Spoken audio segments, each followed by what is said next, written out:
मैं शुरुआत में यही कहूंगा कि आज का दिन 12 मार्च है और उस समय अंग्रेज के विरोध में, उनकी अत्याचारी व्यवस्था के विरोध में आज ही के दिन महात्मा गांधी ने दांडी यात्रा शुरू की थी।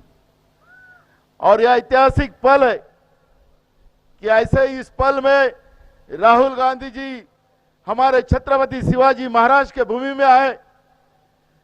जो देश को बर्बाद करने वाली व्यवस्था जो सत्ता में बैठी है, जो हमारे संविधान को खत्म करना चाहती है, हमारे लोकतांत्रिक व्यवस्था को खत्म करना चाहती है, आदिवासी को वनवासी बनाकर उनकी संस्कृति खत्म करना चाहती है, हमारी महिलाओं को, मणिपुर में तो आपने देखा है कि हमारी महिलाओं को उनको जलाया जाता, जिंदा जलाया जाता, उनकी इज्जत लूटी जाती है। केंद्र में बैठी हुई सरकार और मणिपुर में बैठी हुई बीजेपी की सरकार वो आंखों में पट्टी बांधकर वहां देख रही है। देश के प्रधानमंत्री तो कुछ बोलने को तैयार नहीं है। महिलाओं पे अत्याचार कैसा किया जाता है। महिलाओं का सम्मान हमेशा हमारे देश ने किया है, लेकिन ये अत्याचारी व्यवस्था जो देश में बैठी है उसका जवाब उनसे लेने के लिए राहुल गांधी जी पार्लियामेंट में हो या सड़क पे हो, वो लड़ाई लड़ते हैं। महाभारत में भी और रामायण में भी दो बातें अपने को आपको सबके सामने आती है। रामायण में सीता जी का अपमान किया गया, महाभारत में द्रौपदी जी का अपमान किया गया। जिन लोगों ने अपमान द्रौपदी जी का किया, सीता माई का किया, वो बर्बाद हुए, वो कभी भी पावर में नहीं आ सके।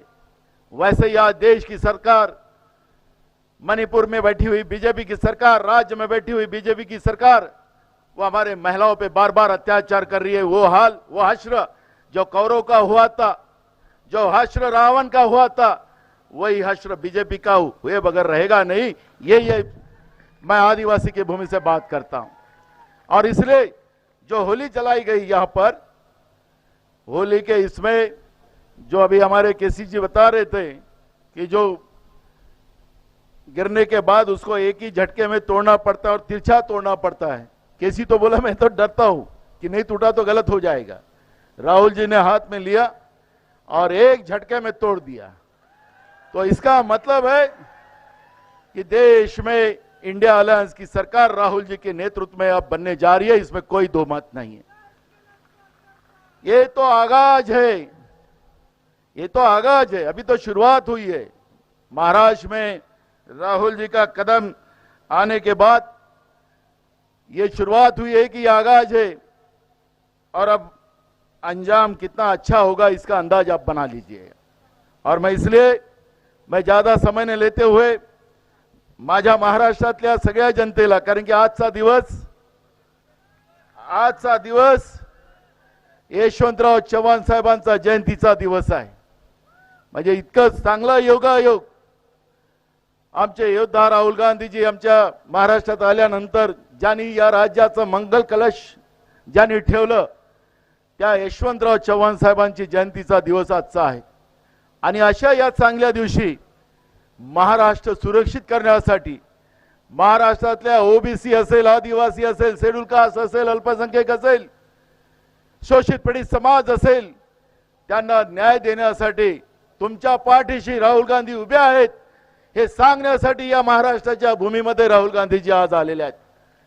आणि महाराष्ट्राचा मंगल कलश यशवंतराव चव्हाण साहेबांनी ज्या पद्धतीनं उभा केला, महाराष्ट्र प्रगतीकडे नेलं काँग्रेसच्या राजवाटीत, आज जे लोक सत्तेमध्ये महाराष्ट्राच्या आहेत ते त्यांचा आका दिल्लीत बसलेला आहे। महाराष्ट्रामध्ये राजकारणाचं पूर्ण वाटोळ करण्याचं काम खोक्याचं सरकार असेल।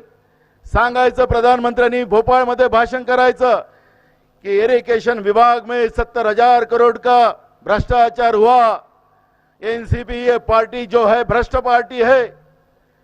आणि 8 दिवसात तो भ्रष्ट माणूस कोणाच्या मांडीला मांडून बसला,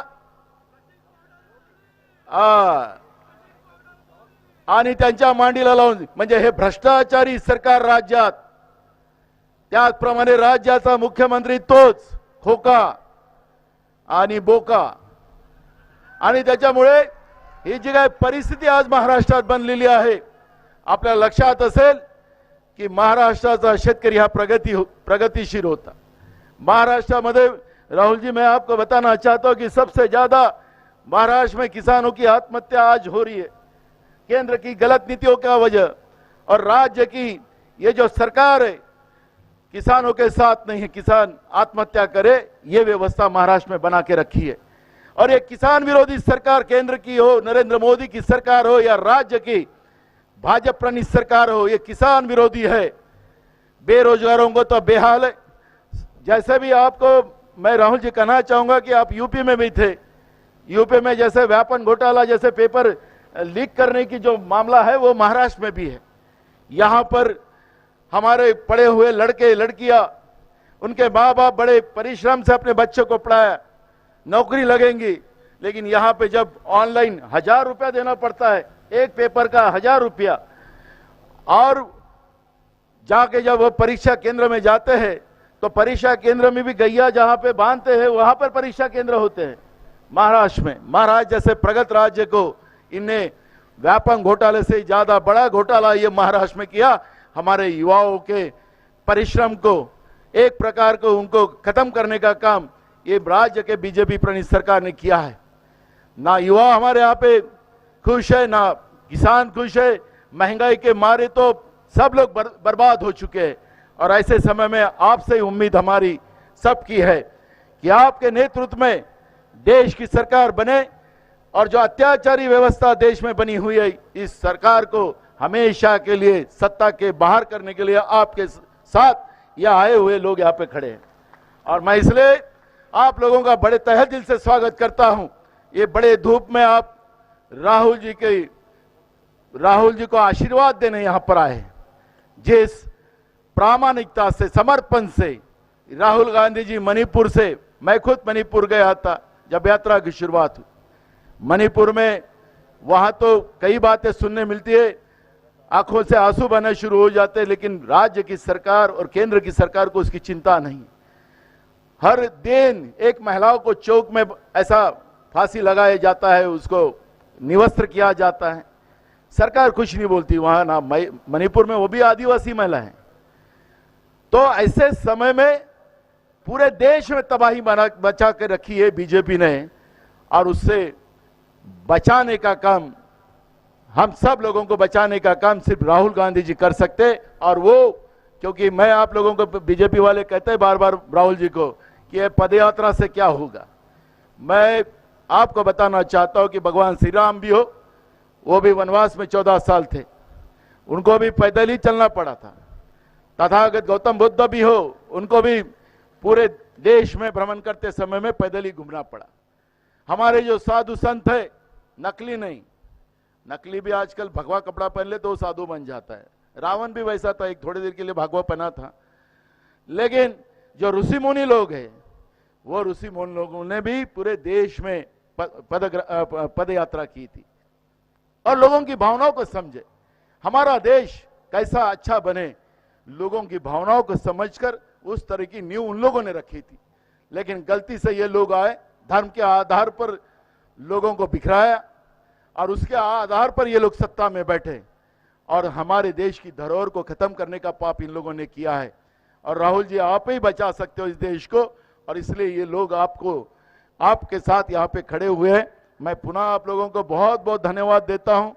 और एक बात मैं, ये हमारा नंदुरबार है राहुल जी, यहाँ का सांसद जब जब भी कांग्रेस पार्टी का पंजे पे चुन के आया तो केंद्र में सरकार कांग्रेस की बनी है।